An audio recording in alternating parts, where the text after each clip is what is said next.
when we add acids to water, not all of them behave the same. We do know that when acids are added to water, they ionize. And in this case, I'm showing the condensed ionization where I'm not including water, where my HCl, which had a covalent bond in it, ionizes. And we say it ionized because now it forms two ions, releases a proton and a chloride ion. Now, not all acids do this completely, but strong acids will ionize completely. Weak acids ionize partially. Now, this is a little hard to grasp, so let's look at a graph. And although this graph isn't exactly perfect, it will help us in our understanding. So let's say I had 100 HCl particles prior to them ionizing. I let them ionize, and after ionization occurs, I have no HCl left. They've all become H plus and Cl minus. Whereas if I took a weak acid, of which acetic acid is a weak acid, and I had 100 acetic acid particles, and I put them in water and I let them ionize, I would still have about 90 acetic acid molecules that have not ionized. Only a small portion of my acid particles ionized into my acidic proton and my anion. So as a result, we say that strong acids ionize completely. Every molecule of acid becomes a hydrogen ion and an anion. And in a weak acid, they ionize partially. Only some of the acid molecules ionize into a hydrogen atom and an anion. Most of them do not ionize. They stay together.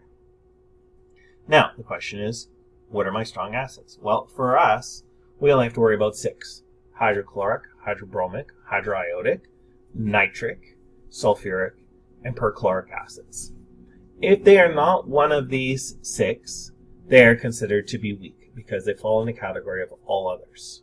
Okay, so these are our 6 strong. Everything else is weak. Likewise, we can have a strong base and a weak base. Our strong bases are ionic hydroxides. So, for example, lithium hydroxide.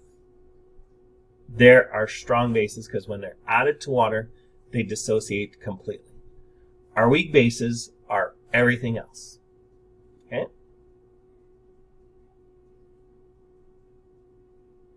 Now, we have a nice summary chart here, and this was included in your note, so you can keep an idea of what your strong, your weak, and different things are. Okay?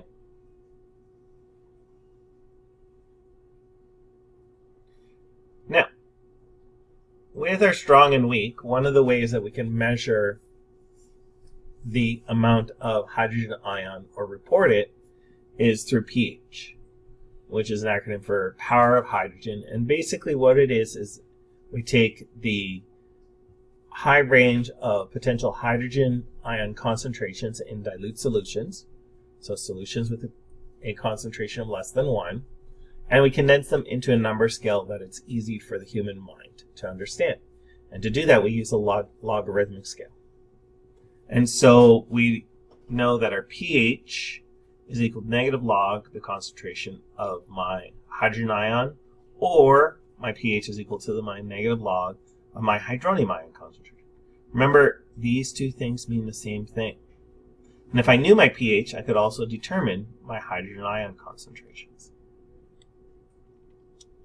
So let's look at an example. Calculate the pH of a 5.0 times 10 to the negative 4 mole per liter solution of HCl. Okay, so first we're going to show our equation for our ionization, just so that we know what we're doing. Okay, and we're going to show both. And I'm going to show you how it doesn't matter how you treat this, both ways it occurs. Okay, so I have my equation for just a straight up ionization, or for showing the Bronsted-Lowry equation where I have my proton donor, proton acceptor. Okay, well, we know that HCl is a strong acid. And since it's a strong acid, that means it ionizes completely. As a result, I can say that my proton concentration is equal to the concentration of the acid. Likewise, because it's a strong acid, I can say that my hydronium ion concentration is equal to the concentration of the acid, because every one of these is going to become that. So now all I have to do is take these concentrations and substitute them into my equation, and I get the pH. Okay, so you try. Pause the video here, and you... Okay, so if we look at this, we have our perchloric acid. Because it's a strong acid, we know that every molecule of my perchloric acid will ionize into a hydrogen ion and a perchlorate ion. And so as a result, my concentration of my hydrogen ion or my proton is the same as my perchloric acid. And so I can solve. If you want to write your equation in terms of Bronsted-Lowry, I have my proton donor, my proton acceptor, to form a hydronium. We know that because it's a strong acid, the perchloric acid forms a hydronium is equal to the concentration of the hydronium ion, and we can solve.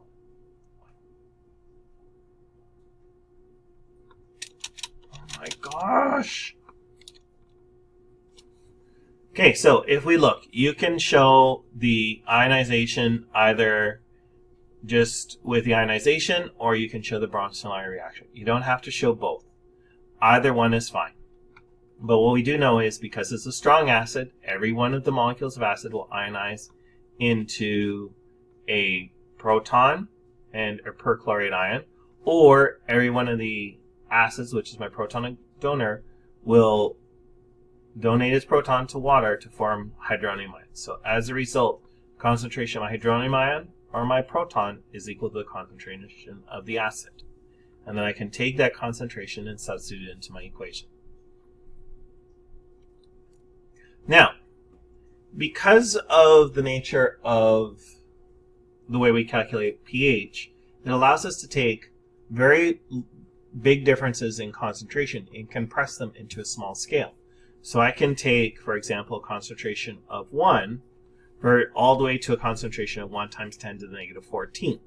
That's 14 powers of 10 that we compress into a tiny scale. But within our pH scale, as you learned last year, remember, a neutral solution has a pH of 7. This is where my concentration of my hydronium and hydroxide ion are equal. An acidic solution has a pH less than 7. My hydrogen ion concentration is greater than my concentration of hydroxide. And a basic solution has a pH greater than 7. Okay. Also, I want to point out each step of 1 in the pH scale is a power of 10. So that means that when I'm comparing two solutions, if their pH is separated by 1 power, the solution with pH that's lower is 10 times more acidic than the other. Okay? And we can see our scale here with a bunch of things. You do not need to memorize this diagram.